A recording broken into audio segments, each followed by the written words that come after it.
এখন মূলত এই জায়গাটা উপভোগ করছি আমার বন্ধুকে নিয়ে। তারপরে হচ্ছে গিয়ে কিছু কবুতর আছে, কবুতরগুলা আর কিছু মাছ হাতে তালি দেওয়ার কারণে এই মাছগুলা এসেছে।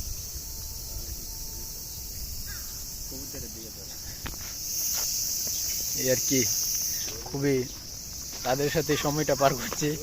কিন্তু ভাই কষ্টের বিষয় হলো ভাই, এখানে মানে কিছু আনি নাই ওদেরকে খাওয়াবো, নাইলে ওদেরকে কিছু দিতাম।